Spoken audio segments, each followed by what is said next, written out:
in this world, it's a good look to be good at receiving. Yeah. Because opportunities, gifts, admiration, like all these things are going to be coming at you. Like when you live a life of like abundance, generosity, love, like there's going to be reciprocation. And so people are going to give to you too. So you've got to be good at receiving is what I call it. I just had this epiphany not too long ago.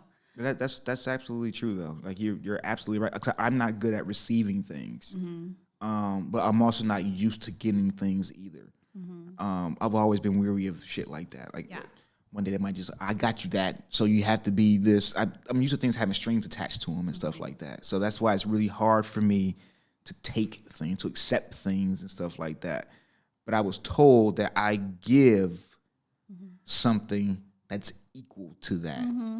And that's what I'm saying about the reciprocity part. Is like when you become somebody who is abundant, who is generous, who is giving, who is loving, who is caring, who is attentive, you're going to start getting things back in return. It's not always going to look like a gift per se. Like I said, it might be admiration. I don't know what it will be, but things come back to you and you need to recognize them and receive them. Yeah, I'm getting used to it. and know that there aren't any strings attached and that this is genuine and that you deserve and all those things. Yeah. Genuine. That was my biggest hang up is with my ex is determining whether or not she was genuine or not. Even up to this day, I could never tell. Right. I say for the life of me, my boyfriend, my husband, my ex-husband never liked me. Not for 1 second. Couldn't convince me now if he ever liked me at 1 second.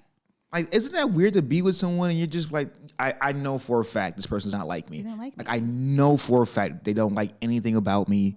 Like, you know, what did she say about men when it comes to sex? That men will keep women around. They'll be in a relationship just because of the consistency of sex and nothing else. The accessibility of sex and everything. Nothing else. And I'm just like, and that lends credence to the fact that men are resourceful and we're economical. If we go to the well and we can pull $1 out, we're not going to always go to that well and pull $1 out. We're going to pull $1 out whenever we need that. Are you talking about a woman right now? Well, I'm using the well as an analogy, but I'm talking about a woman.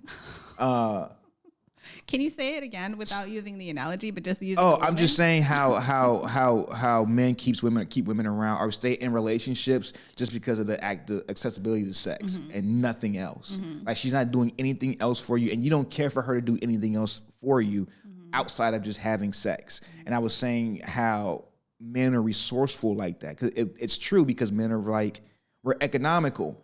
We're always gonna go for the thing that's like something like a sure thing. Every time I go to her, I'm going to have sex. Every single time.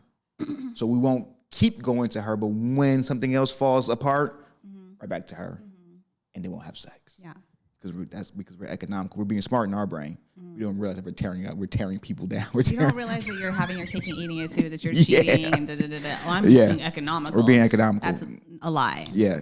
We are being economical, but in that economic sense, we are destroying people. Sure. So it's not necessarily a good thing. It's not economical. It's inhumane. But go ahead. It's terrible. You want to call it. I mean, I recognize what it does to people, but I also recognize what we think we're doing. Too. So that's what I'm saying. Yeah, if you think that is the mindset. Yeah, that's what we think. Unfortunately, I guess it can be a true mindset. But when I was told that, I was like, yeah, that's true. Because guys do that. Guys will be with women, they just for sex. And that's right, it. and they don't like you. They don't like you at all. Yeah. At all. I don't know if women do that, because I don't think women do that with sex, but I do believe that they do. They will be with a man they don't actually like. Yeah. You know, that's really fucking sad. Leave me. Leave me completely. You don't even got to tell me why. Yeah. Just go. Yeah. Like I want to be liked and I want to be loved. That's what I say. Ain't that crazy to just want from someone to just be liked and loved? You start there. You gotta like me and you gotta love me. And I need both at the same time. I kind of need both at the same time. I need a level of affection too. I'm not asking for much. If you like somebody and you love them, you want to touch them. Right? You did. I mean, maybe the frequency isn't as much as someone wants to be touched, but you definitely want to touch them. Like you're gonna get some affections. Yeah. Some chick said you never wanted to. She was asking another chick. It was a tweet, asking another chick in the tweet. You never wanted to be in a man's skin before. And I've heard that before. And I've that's an in love type thing when you feel like you just want to be in the other person's skin. I wonder how that feels today as a 40-year-old, as a 39-year-old person. I wonder what it feels like to be that type of in love, or will I ever be that type of in love anymore? Or am I even capable of loving? Am I even capable of forming emotional connections to people? Oh, I have a lot of baggage. You do have a lot of baggage. Yeah.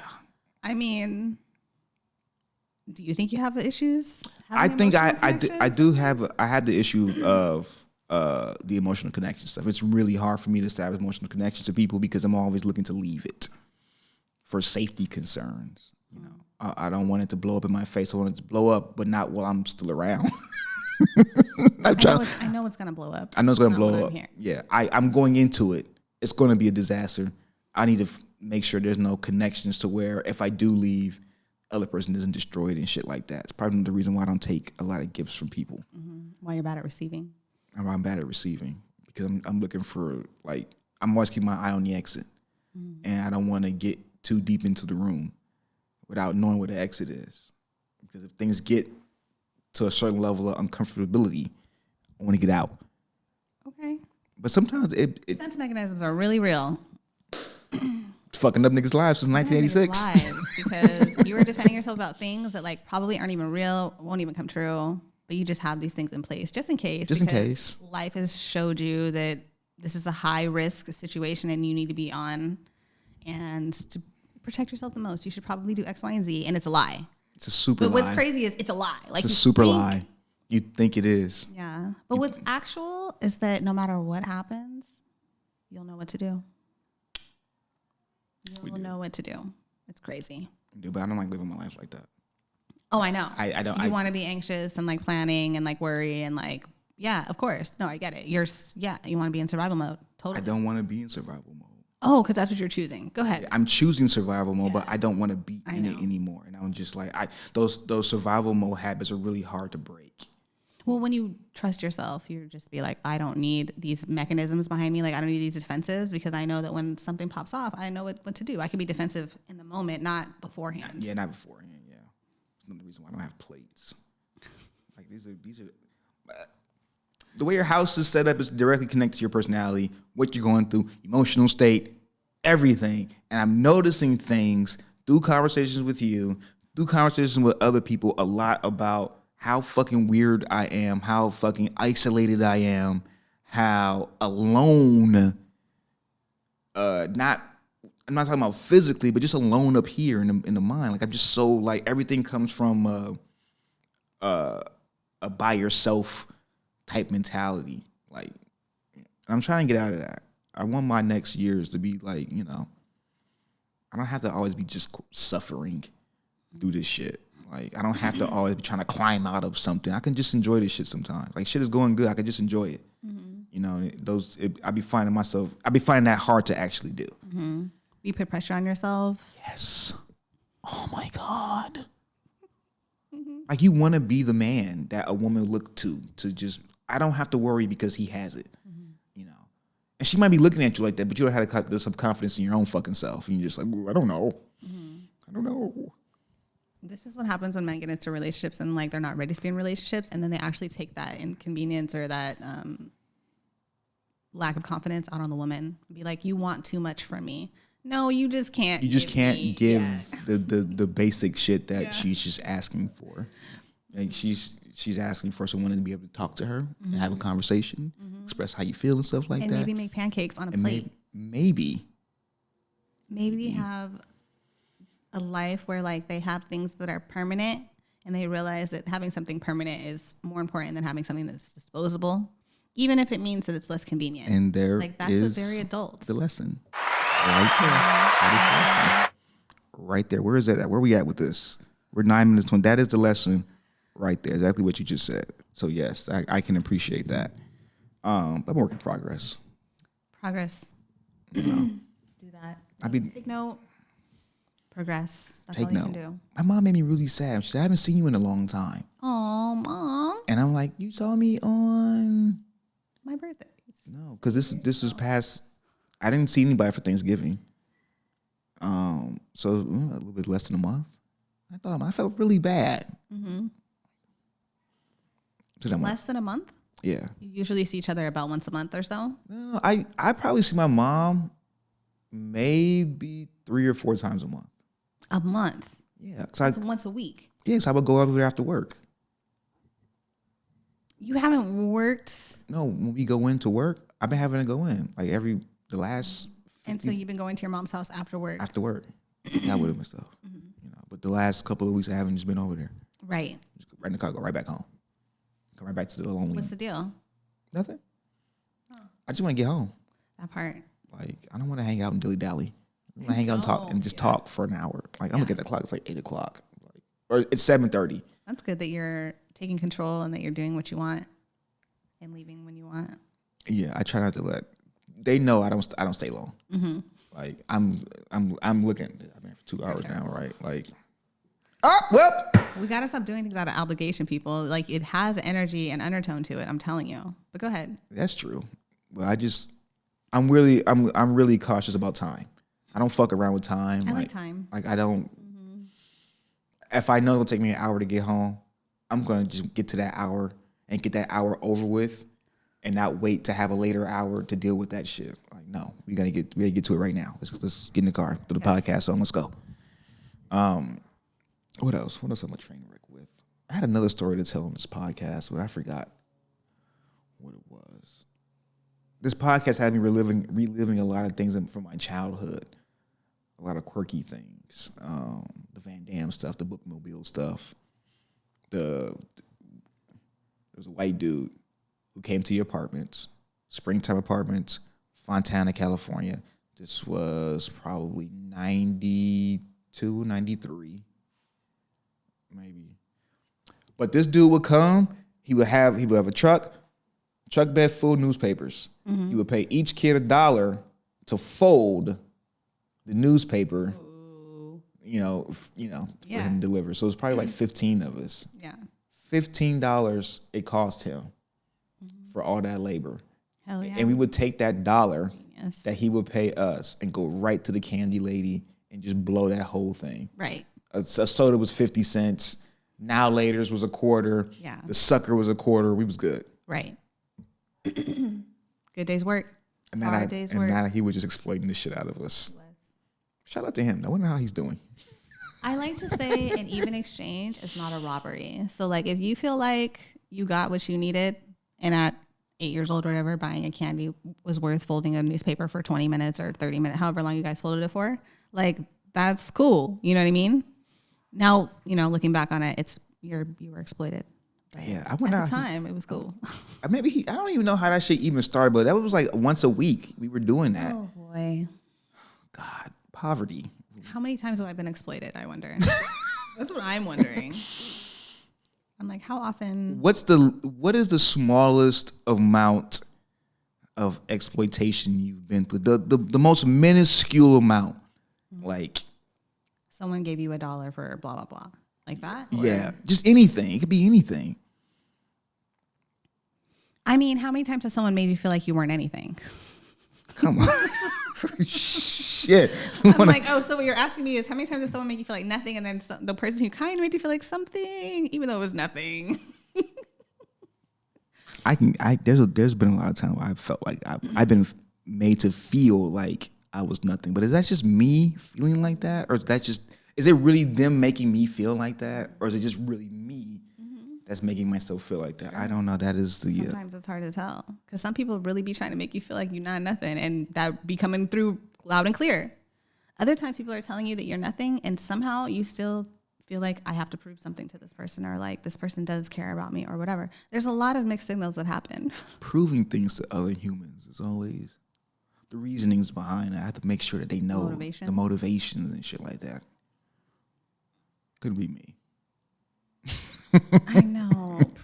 Well, it goes with don't complain or explain. Don't complain or explain. Because you don't have anything to prove.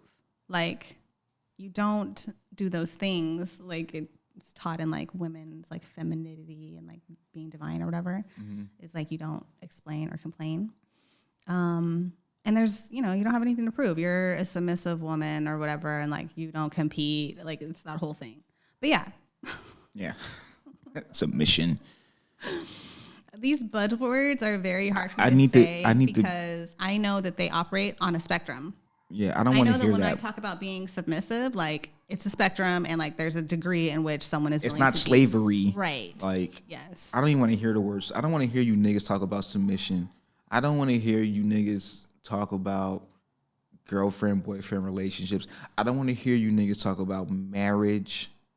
I don't want to hear you niggas because if you niggas got married, you know how long your fucking marriage is gonna last? 2 fucking years. 4 months. Just depends. It just depends.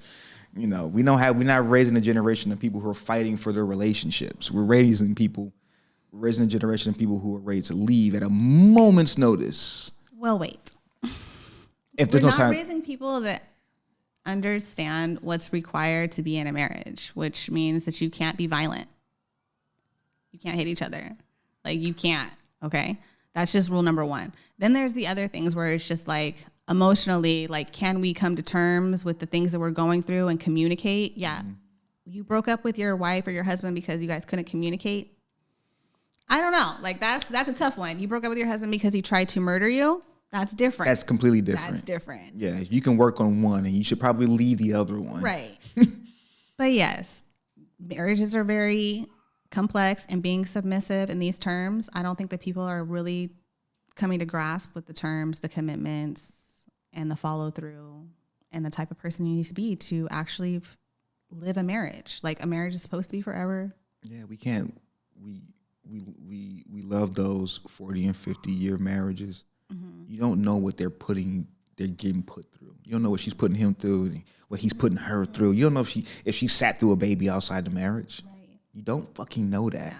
But what you do know is that the resilience of somehow you guys still stay together, and we don't know how terrible or great it's been. Mm-hmm. Only you guys know. Yeah, only they know. It's something to be like. It's something to be celebrated. Anybody that can make it. Yeah. The terrible things that husbands and wives can put each other through. Having a baby outside of the relationship and then continuing said relationship. I don't see how people do that. I don't see how men have a child outside of their relationship and then you've already breaking her heart when you're telling her that you cheated, but you're also saying now there's a child now. I have a child now, you know, mm-hmm. And there's someone who we're married. We have 2 kids, and now I have this other child, this side child. That like, how do I like have this child in our life? Right. And why didn't she leave or whatever? And why didn't she? And why are you still here? Like, and why are you still here? Like.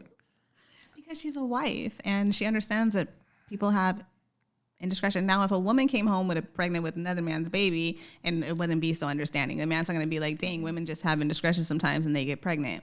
Men are like, oh, well, women just get pregnant with my baby sometimes and that's cool. It's so interesting, the terminology Dynamics. And the psychology. Yeah. Yeah, it's.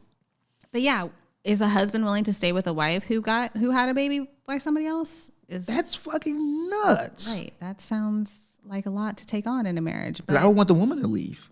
I know the guy is leaving. Like, I know he's leaving.